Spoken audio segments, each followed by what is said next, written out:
के निजी शिक्षण संस्थानों का अधिवेशन, प्रदेश अध्यक्ष अनिल शर्मा रहे मुख्य अतिथि।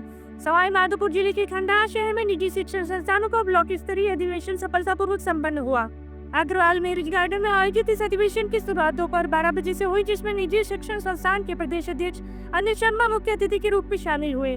कार्यक्रम में जिले भर के निजी शिक्षण संस्थानों ने बड़ी संख्या में भागीदारी की। विशिष्ट अतिथियों में प्रदेश उपाध्यक्ष लोकेश शर्मा, आचार्य, जिला अध्यक्ष डॉक्टर अनुज शर्मा, गंगापुर जिला अध्यक्ष दिलीप शर्मा, सवाई माधोपुर और भाजपा मंडल अध्यक्ष महावीर गंडासिया शामिल रहे।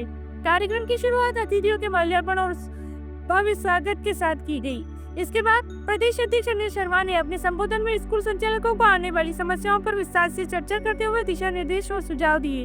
अंत में सभी प्रतिभागियों ने सामूहिक भोज में भाग लिया। मंच संचालन बंटी वैष्णव ने किया, जबकि आयोजन तहसील अध्यक्ष राजेंद्र कुमार गौतम के निर्देशन में किया गया। सवाई माधोपुर से ब्रिजेश त्रिवेदी की रिपोर्ट। हाँ, तो आज हमारे साथ में है अनिल शर्मा, जो निजी शिक्षण संस्थान के प्रदेश अध्यक्ष हैं, और आज खंडार ब्लॉक निजी शिक्षण संस्थान के द्वारा एक बहुत ही भव्य अधिवेशन का आयोजन किया गया है, जिसमें मुख्य अतिथि के रूप में निजी शिक्षण संस्थान प्रदेश अध्यक्ष अनिल शर्मा पधारे। तो आइए इनसे कुछ जानकारी करते हैं। सर, आज आप किस संदर्भ में यहाँ पर पधारे हो, थोड़ी सी लोगों को जानकारी इस बारे में दीजिए। प्रतिवर्ष इस तरह के अधिवेशन हम करते हैं, जो जिला लेवल पे, ब्लॉक लेवल पे होते हैं, जहाँ हम अपनी समस्याओं पे चर्चा करते हैं। सरकार के साथ हमारी जो वार्ता होती है उसकी प्रगति बताते हैं, और आगामी जो समस्याएं हैं उनको लेकर अपनी चर्चा करते हैं। प्लस रूल्स रेगुलेशंस के बारे में जानकारी होती है। ये गेट टुगेदर तो है ही, पर नियमों की जानकारी आदान प्रदान करना, शिक्षा में नया क्या हो रहा है, नवाचार क्या हो रहा है, उसकी जानकारी देना इसका मेन मकसद होता है। और आज बहुत अच्छा कार्यक्रम रहा। जी सर, प्रतिभावान बच्चे उनको सम्मानित भी किए। जी सर, आज आपकी स्पीच मैंने भी सुनी, और आप अपने बेबाक अंदाज के लिए वास्तव में थोड़े से ख्याति नाम है और आपने बड़ी बेबाकी से मतलब अपनी स्पीच में दर्शाया है, और जिससे काफी संबल यहाँ के निजी शिक्षण संस्थान के संचालकों को मिला है। तो मैं चाहूंगा कि निजी शिक्षण संस्थान के संचालकों के बारे में आप कोई विशेष चीज इस बारे में कहना चाहेंगे? मैं उनको ये कहना चाह रहा हूँ, मैं जामवंत की तरह उनको हनुमान मानकर उनकी शक्ति का याद दिला रहा हूँ। मेरा जो मकसद है, क्योंकि राष्ट्र के निर्माता है।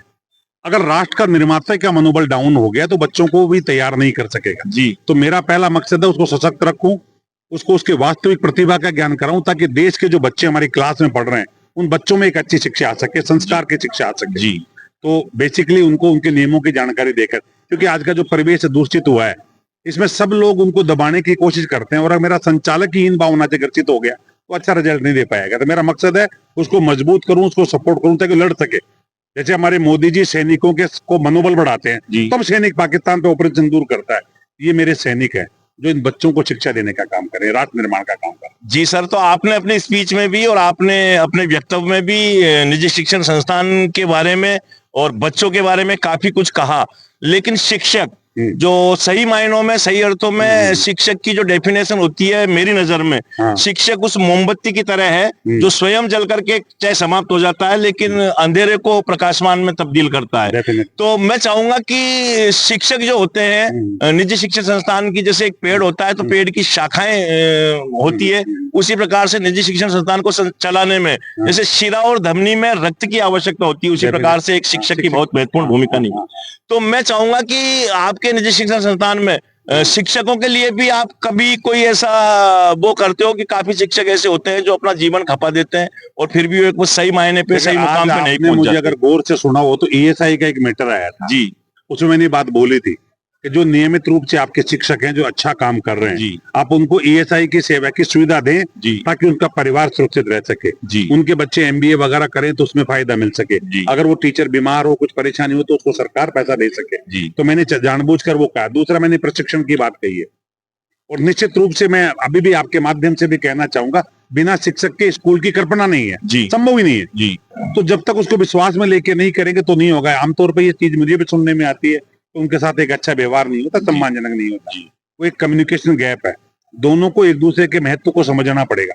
बहुत सी जगह मैंने देखा है शिक्षक ट्यूशन के चक्कर में बच्चों को कम देता है, ट्यूशन में ज्यादा पढ़ाता है, उससे स्कूल की हानि होती है। स्कूल वाला कई जगह ऐसा करता है कि उसकी 4 दिन की तनख्वाह खा जाता है। तो दोनों मिलकर एक दूसरे के दुश्मन नहीं, दोनों पूरक हैं। और इवन पेरेंट्स, हम तीनों को मिलकर इस राष्ट्र के बारे में सोचना पड़ेगा। उसके बाद हम सबके जो दायित्व है वो पूरे भी करने पड़ेंगे और अपनी सुविधाएं भी लेनी होगी। जी सर, मेरा कहने का मकसद ये है कि संस्थान तो अपने शिक्षक के लिए सब कुछ करती है। आपके बैनर तले आप एक बहुत बड़े पद पे हो, प्रदेश अध्यक्ष हो, तो कहीं ना कहीं सरकार से भी कोई ऐसी मतलब कोई ठोस योजना या कोई ठोस रणनीति ऐसी तैयार हो कि हमारे निजी इस शिक्षण संस्थानों में पढ़ाने वाले शिक्षक हैं उनको भी सरकार से किसी भी तरह का बेनिफिट मिले। इसमें कोई शक नहीं, आपने बहुत अच्छा सवाल किया। इसी को लेकर हमने 2018 में जयपुर में एक महाकुंभ किया था जिसमें हजारों टीचर्स और सब आए थे जी। उसके बाद कांग्रेस और बीजेपी दोनों ने अपने घोषणा पत्र में, जो 18 का घोषणा पत्र था, उसमें ये डाला था प्राइवेट स्कूल के शिक्षकों के लिए कुछ स्कीम्स होंगी जी। एक प्राइवेट स्कूल कल्याण बोर्ड की भी बात थी जी। हमने कोशिश की और उस कोशिश के आधार पर अशोक गहलोत ने उसकी घोषणा भी कर दी, पर दुर्भाग्य से वो अटक गया। इस सरकार में मेरी माननीय मुख्यमंत्री भजन लाल जी से भी बात चल रही है कि जो शिक्षक है, जो 16 लाख के समथिंग है जी, जो गाँव ढाणी में बहुत मिनिमम वेतन में काम कर रहा है, इसके जीवन के लिए भी कुछ हो जी। उस सबको लेके अभी तो पिक्चर में नहीं है, लेकिन चीजें चल रही है जी। मेरे दिमाग में डेफिनेटली है, अगर मेरा मौका मिला जी और मेरे शिक्षक ने मेरा साथ दिया जी। साथ देने से इन द सेंस क्या होता है कि राजनीतिक, मैं इनको राजनीतिक ताकत बनाना चाह रहा हूँ जी।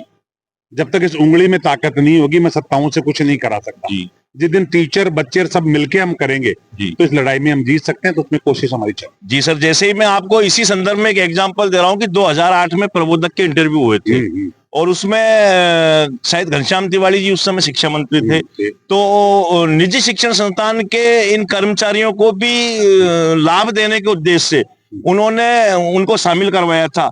लेकिन फिर सरकार की हठधर्मिता मान लो या सरकार की एक निजी शिक्षण संस्थाओं के शिक्षकों के प्रति भेदभावपूर्ण नीति मानिए, तो उसके अंतर्गत जब एट लास्ट इंटरव्यू हुए थे तो वरीयता जो सरकारी स्कूलों में पढ़ाने वाले शिक्षक थे, जैसे विद्यार्थी मित्र है, शिक्षा मित्र है, उनको दी गई। और जानबूझ करके जो निजी शिक्षण संस्थान के कर्मचारी थे, शिक्षक थे, उन्होंने सारी फॉर्मेलिटीज पूरी की, पूरी औपचारिकताएं करने के बावजूद भी उनको जबरन उस भर्ती से बाहर कर दिया गया था। तो उस संदर्भ में कोई ऐसी वस्तुस्थिति सामने नहीं आई। तो मैं चाहूंगा भविष्य में भी कोई ऐसी योजना रहे कि उनके बारे में आपका ध्यान उस पर आकर्षित रहे। डेफिनेटली, देखिए वो बात सही है आपकी, होना भी चाहिए, पर जब तक हम ताकतवर नहीं होंगे सरकार हमारी नहीं सुनेगी जी। ये थोड़ा बहुत भी इसलिए हो रहा है कि हम ऐसी मीटिंग्स करते हैं जी, चुनाव में जाके विरोध करते हैं, समर्थन करते हैं जी। जिस दिन हम उनको जिताने और हराने की कंडीशन में आ जाएंगे जी, वो झक मार के हमारी बात सुनेंगे और हमारी बात को भी मानेंगे। अभी जायज चीज को बहुत कड़वा सच्चाई है, इस कलयुग कह लीजिए, वर्तमान सिस्टम कह लीजिए, सरकार सिर्फ उसकी सुनती है जिसकी ताकत है जी, जो उसको जिताने हराने की ताकत रखता है, सिर्फ उस वर्ग की बात सुनती है, उसकी तो जायज नाजायज दोनों मान लेती है, बाकी सुनती नहीं।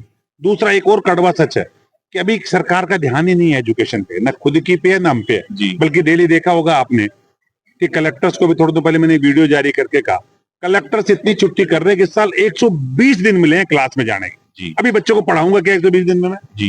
एक्चुअल क्लास के 120 दिन मिले हैं, दुर्भाग्य से। सरकारी में तो वो भी नहीं मिले जी। जब सर्दियों का मौसम बदल रहा है तो शीतकालीन अवकाश पुराने क्यों चल रहे हैं, हमने खूब बात की, पर कोई सुनने को तैयार नहीं। तो सरकारों का भी सिस्टम ठीक नहीं है, पर उस पर लड़ाई लड़ रहे हैं और उसको जितना बेस्ट कर सकते हैं कर जी। तो ये थे हमारे साथ में अनिल शर्मा, निजी शिक्षण संस्थान के प्रदेश अध्यक्ष, और बड़ी ही बेबाकी से हमारे सवालों का, हर सवाल का इन्होंने जवाब दिया। मैं ब्रजेश त्रिवेदी, चाणक्य न्यूज खंडार, सवाई माधोपुर, राजस्थान। धन्यवाद।